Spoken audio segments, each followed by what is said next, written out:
तो मेरे भाई वन पीस मांगा चैप्टर 1169 का ब्रीफ स्पॉयलर्स फाइनली आ चुका है। मैं काफ़ी एक्साइटेड हूँ इस चैप्टर को लेके, स्पेशली जो हिंट्स ड्रॉप हुआ था ऐसा लग रहा था कि ये चैप्टर बहुत ज़्यादा कूल होने वाला है। ये स्पॉइलर रीड करने के बाद मेरे को लगता है मैं काफ़ी हद तक बोल सकता हूँ कि ये चैप्टर काफ़ी कूल चैप्टर होने वाला है। ये एक बिल्डअप चैप्टर है, नथिंग द लेस। मुझे लगता है कि और 2 चैप्टर में ओडा रैप अप करेगा इस फ्लैशबैक को। मुझको पता नहीं मेरे भाई, ठीक है ओडा को जब करना है करे यार। पर ये सब सारे स्पॉयलर्स के ऊपर मैं इंडिविजुअली डिस्कस करूंगा कि मैं कैसे महसूस करता हूँ। तो चल बात करते हैं इसके ऊपर, ठीक है। वन पीस मांगा चैप्टर 1169 का टाइटल होने वाला है आई मस्ट डाई, और ये बेसिकली रिफर कर रहा है किंग हेरल्ड को। हमको उसका पूरा सिचुएशन पता है, पर ये चैप्टर के साथ हमको एक कलर पेज भी मिलने वाला है, कलर पेज स्प्रेड मिलने वाला है, जहां पर हमको रॉक्स पायरेट सब सारे लोग ब्लैक सूट्स में दिखाई देने वाले हैं। तो इमेजिन कर सकता है व्हाइट बियर्ड को ब्लैक सूट में देख के, मतलब ज़बैक को ब्लैक सूट में देख के, बिग मॉम को ब्लैक सूट में देख के, मतलब कितना कूल रहेगा यार। ये बहुत ज्यादा ऑसम है यार। मेरे को एक काइंड ऑफ याद दिलाता है फिल्म जी का, जहां पर सब सारे स्ट्राइड पायरेट सूट्स में एंट्री मारते हैं। वो बहुत ज्यादा कूल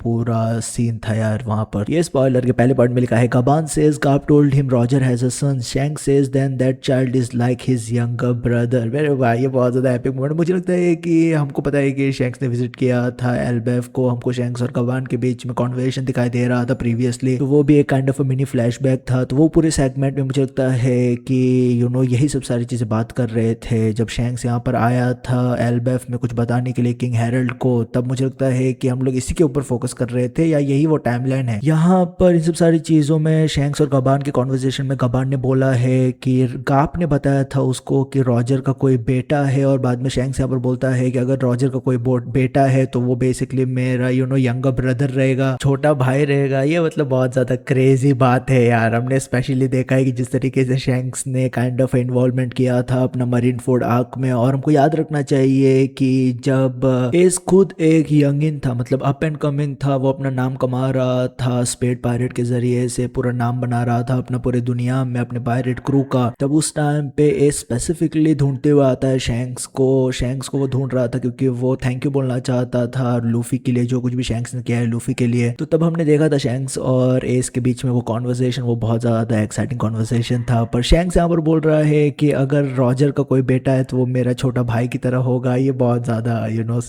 बहुत ज्यादा कूल है यार। ये स्पॉइलर के नेक्स्ट के 2 पॉइंट में लिखा है Harald ordered giant soldiers to kill him, that's the scene we saw in chapter 1152 when Loki and Jarul arrived to the castle. Shanks explain he is in Elbaf to tell Harald not to accept knight of gods position. तो ये हमको यहाँ पर explain करवा रहा है। जब हमने देखा था गबान और शैंक्स के बीच में बात करते हुए वो कॉन्वर्सेशन चल रहा था, तो हमने देखा था कि शैंक्स यहाँ पर आया था एल्बेफ में किंग हेरल्ड को वॉर्न करने के लिए, और वो बोल रहा था कि वो मिला था किंग हेरल्ड को मारी जोआ पे। वो सब सारा कॉन्टेक्स्ट हमको दिया गया था इस पूरे फ्लैशबैक में। तो यहाँ पर शैंक्स एल्बेफ में आया था स्पेसिफिकली किंग हेरल्ड को वॉर्न करने के लिए नाइट ऑफ गॉड का पोजीशन वो ना ले। तो ये हमको दिखाता है कि शैंक्स जब मारी जोआ पे था उसने इनफ इंफॉर्मेशन कलेक्ट किया था सब सारी चीजों के ऊपर। उसको पता था कि क्या खतरा हो सकता है उस पूरे पोजीशन को लेके। तो यहाँ पर हमको थोड़ा और भी ज्यादा कंटेक्स्ट दिया जा रहा है चीजों के ऊपर। प्लस किंग हेरल्ड ने जायंट सोल्जर्स को बोला है कि वो उन लोगों को मार दे, और हमको ये पता है, हमने ये सीन्स देखा है, लोकी और जुरेल एंटर करते हैं कैसल में, वो सब सारी चीजें हमने ऑलरेडी देखा था। ये स्पॉइलर के नेक्स्ट 2 पॉइंट में लिखा है Harald explains Loki Jarul and giant soldiers that he worked with the government and they betrayed him, then he asked Loki to kill him and to tell Elbaf what happened. Harald orders Loki to eat the legendary devil fruit, otherwise he won't be able to kill slash defeat him. तो मेरे भाई ये instance में हमारा भाई King Harold अभी भी अपना कॉन्शियसनेस बना के रखा है। हमको पता है ईमो ने ऑर्डर दिया है किंग हेरल्ड को कि किंग हेरल्ड एक जायंट का आर्मी क्रिएट करे, वो सब सारी चीजें। किंग हेरल्ड को वो सही नहीं लग रहा था, वो उसके सब सारे इंटेंशंस से खिलाफ जा रहा था। इस वजह से हमको पता है कि किंग हेरल्ड रेजिस्ट करने की कोशिश करता है, पर किंग हेरल्ड ने ऑलरेडी डीप से कॉन्ट्रैक्ट साइन कर दिया था। वो एक बाइंडिंग कॉन्ट्रैक्ट है जहां पर एक तरीके से किंग हेरल्ड स्लेव बन जाता है। लिटरली ये मतलब स्लेव की बातें हैं। किंग हेरल्ड एक तरीके से वो कॉन्ट्रैक्ट के जरिए स्लेव बन गया है। He dance with the devil, he made the deal with the devil, Imu sama himself. तो जो कुछ भी इमू समा बोलता है वो किंग हेरल्ड को करना ही पड़ता है। तो यहाँ पर अभी इस टाइम पे एटलीस्ट किंग हेरल्ड ने अपना कॉन्शियसनेस खोया नहीं है, और हमारा भाई किंग हेरल्ड जुरेल को, लोकी को, जायंट सोल्जर्स को, सब सारे लोगों को बताता है कि क्या क्या पूरा सिचुएशन है, कैसे वर्ल्ड गवर्नमेंट ने उसको बिट्रे किया है। और यहाँ पर वो लोकी को बोल रहा है कि लोकी उसको जान से मार दे। किंग हेरल्ड लोकी को, अपने बेटे को, ये भी बोल रहा है कि वो legendary devil fruit consume consume करे, नहीं तो मतलब वो सब सारे लोग जितने लोग भी है वो सब सारे लोग मिल के भी उसको हरा नहीं पाएंगे, मार नहीं पाएंगे। ये स्पॉइलर के नेक्स्ट के तो पॉइंट में लिखा है Harald has lost his sense of mind completely turning into cruel monster and attacking everyone including Jarul who got stabbed in his head. Shanks and Gaban try to stop Harald but it's pointless since Harald has lost his mind. तो यहाँ पर इस time पे हम देख रहे थे कि हैरोल्ड ने बहुत ज्यादा कोशिश किया रेजिस्ट करने का, पर उसका कुछ फायदा नहीं हुआ। वो अल्टीमेटली मॉन्स्टर में बदल जाता है। जिस तरीके से ज़बैक को डोमिनिवर्सल यूज किया था इमू ने, उस तरीके से अब क्योंकि इमू ने ऑलरेडी डीप कॉन्ट्रैक्ट साइन किया है तो वो बहुत ज्यादा डिफिकल्ट बात नहीं है कि इमू मैनिपुलेट कर पा रहा है किंग हैरोल्ड को। किंग हैरोल्ड कंप्लीटली यहाँ पर मॉन्स्टर बन जाता है और वो यही टाइम था जहाँ पर किंग हैरोल्ड ने स्टैप किया था एल्डर जुरेल को उसके सिर के ऊपर। हमको पता है कि वो सोड है, पर इन सब सारे मिक्स में जो सबसे इंटरेस्टिंग बात है वो ये है कि शैंक्स और गबान दोनों लोग कोशिश करते हैं किंग हैरोल्ड को रोकने के लिए, पर वो ज्यादा कुछ काम नहीं आता है क्योंकि किंग हैरोल्ड कंप्लीटली बजक मोड में चला गया है। मैंने ये पहले भी बोला था,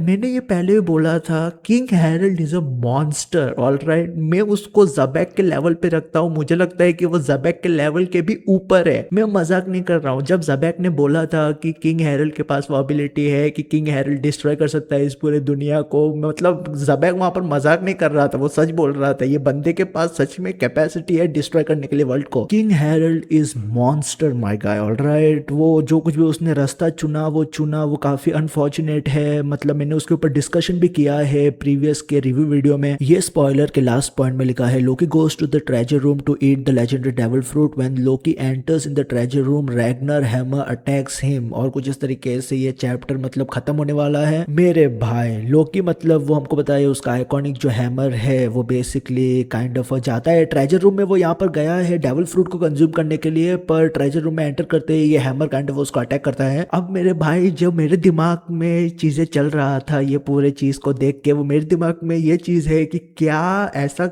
पॉसिबल है, कैसा पॉसिबल है कि जो डेविल फ्रूट है वो काइंड ऑफ कंज्यूम किया है ये पूरे हैमर को। जिस तरीके से हमने देखा है शैमरॉक को अगर तू देखेगा तो उसके सोड ने डेविल फ्रूट कंज्यूम किया है, उस तरीके से क्या लोकी के हैमर ने डेविल फ्रूट कंज्यूम किया है मेरे भाई। क्या ऐसा हो सकता है? मतलब ये काफी एक इंटरेस्टिंग थॉट है यार। पर हमको पता है कि प्रीवियसली हमको ऐसा बोला गया था कि डेविल फ्रूट हमने देखा था कोई मतलब डेविल फ्रूट उठाता है, तो मे भी ऐसा केस नहीं है कि लोकी के हैमर ने डेविल फ्रूट कंज्यूम नहीं किया है। पर मैं ऐसे ही मैं बोल रहा हूँ तेरे को, वो काइंड ऑफ इंटरेस्टिंग होता है क्योंकि हमने ऑलरेडी एल्बेफ में देखा है शैमरॉक के सोड ने डेविल फ्रूट कंज्यूम किया है और हमेशा जोन टाइप ही डेविल फ्रूट रहता है जो बेसिकली कंज्यूम किया जा सकता है। वो सब सारी चीजें हैं, वहां पर कॉम्प्लिकेशंस है। पर यहाँ पर देखना इंटरेस्टिंग रहेगा कि ये डेविल फ्रूट का होता क्या है, ये लेजेंडरी डेविल फ्रूट का होता क्या है जो सपोजिटली एल्बेफ में है। और ज़बैक भी यही डेविल फ्रूट के पीछे पड़ा हुआ था, तो ये डेविल फ्रूट के साथ होता क्या है अल्टीमेटली वो बहुत ज्यादा क्रूशल है। तो मेरे भाई सब सारी चीज चल रहा था ये पूरे चैप्टर के साथ, काफी इंटरेस्टिंग चैप्टर होने वाला है और मुझे लगता है कि जो नेक्स्ट चैप्टर है वो और भी ज्यादा इंटरेस्टिंग होने वाला है। पर ये चैप्टर के बाद मैगजीन ब्रेक पे जा रहा है। ये वन पीस का ब्रेक नहीं है, मैगजीन का ब्रेक है क्योंकि नया साल शुरू होने वाला है और हर साल के अंत में मैगजीन ब्रेक पे जाता ही है। पर क्योंकि ये ऐसा केस है तो डेफिनेटली हमको अर्ली स्पॉयलर्स मिल सकता है वन पीस मांगा चैप्टर 1170 का, तो उसको तो एंटिसिपेट कर सकता है। पर तेरा ओपिनियन क्या था इस पूरे चैप्टर को लेकर मेरे को डेफिनेटली बताना कमेंट सेक्शन में कमेंट करके। तो हमेशा याद रखे तेरा भाई वीआर पे ख्याल रख अपना पीस मेरे भाई।